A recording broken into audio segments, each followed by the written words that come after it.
सच्चा जीवन साथी, पति पत्नी के रिश्ते को दर्शाती कहानी। दोस्तों, अपने जीवन में हर रिश्ते की एक अलग जगह होती है। हर रिश्ते का एक अलग अर्थ होता है। हर रिश्ते के साथ एक सफ़र होता है जिसका कहीं ना कहीं ठहराव होता है। लेकिन एक रिश्ता ऐसा भी होता है जिसका जीवन भर साथ रहता है। वो रिश्ता मतलब पति पत्नी का। आज दुनिया कहाँ की कहाँ पहुँच गई है, कितनी तरक्की भी हो रही है। अधिकतर सभी पढ़े लिखे और होशियार हो गए हैं, पर कभी कभी इसी पढ़े लिखे इंसान को एक अनपढ़ गंवार इंसान बहुत कुछ सिखा के चला जाता है।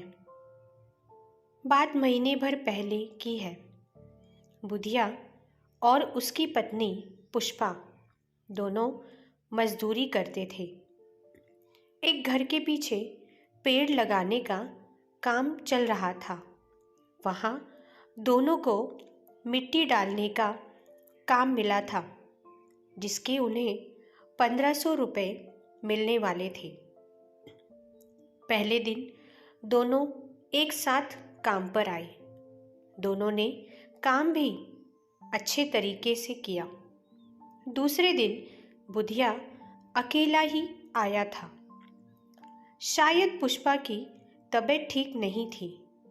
दोपहर में जब बुधिया खाना खाने के लिए जा रहा था तो मैंने उससे कहा कि मेरे साथ ही खाना खा लो, लेकिन उसने मना कर दिया, ये कहकर कि पुष्पा गुस्सा हो जाएगी।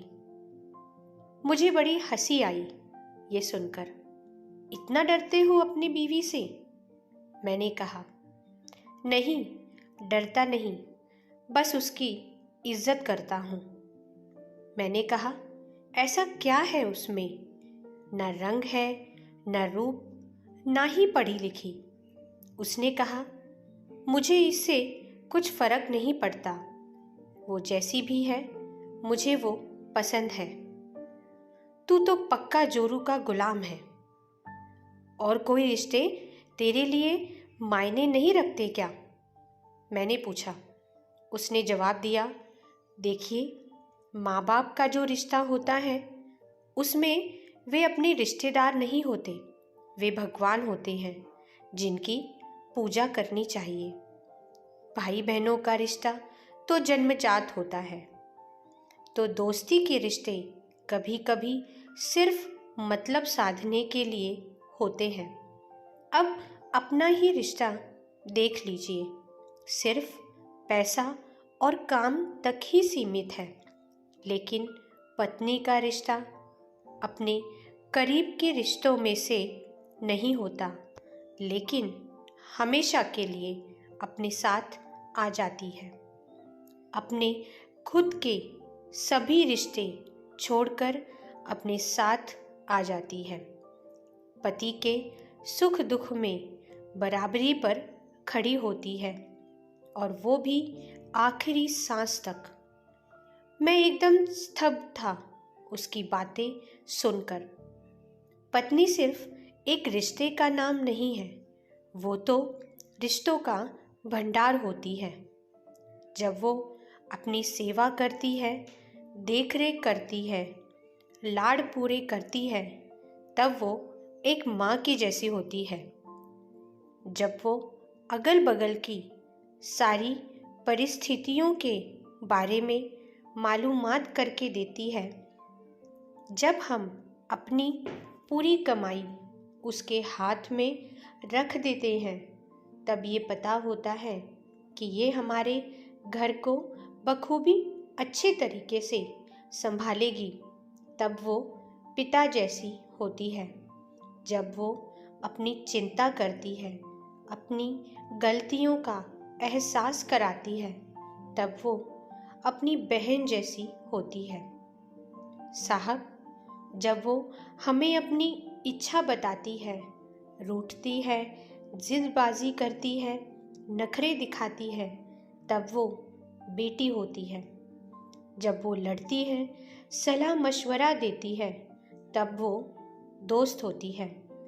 साहब, जब वो घर की जिम्मेदारी निभाती है, तब वो मालकिन होती है। और देखिए साहब, जब वो सारी दुनिया को और तो और अपने बच्चों को छोड़कर जब अपनी बाहों में आती है, तब वो एक अपनी पत्नी, प्रेमिका, अपने प्राण और अपनी आत्मा बन जाती है। वो हमारे ऊपर अपना सब कुछ न्यौछावर कर देती है। इसीलिए साहब, मैं उसकी इतनी इज्जत करता हूँ, कदर करता हूँ।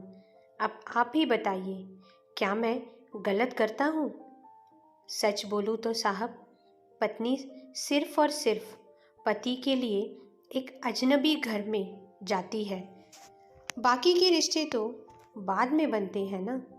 शादी के बाद वो हर तरह की परिस्थिति को सही ढंग से, सही तरीके से ढालने की कोशिश में लगी रहती है। उसमें अगर पति का साथ हो तो ठीक, वरना वो अकेली पड़ जाती है। मेरा मानना है कि रिश्तों की सुंदरता एक दूसरे की गलतियां निकालने में नहीं, बल्कि जो जैसा है उसे स्वीकारने में है। वरना अगर हम बिना गलती, दोष रहित इंसान देखने लगे तो जीवन भर अकेले ही रह जाएंगे। हर इंसान में कोई न कोई कमी होती है, पर उसका ये मतलब नहीं कि हम उसकी कमियों को ही पकड़ के बैठें। अच्छा साहब, चलता हूँ, बहुत देर हो गई है, आता हूँ। ये कहकर वो चला गया।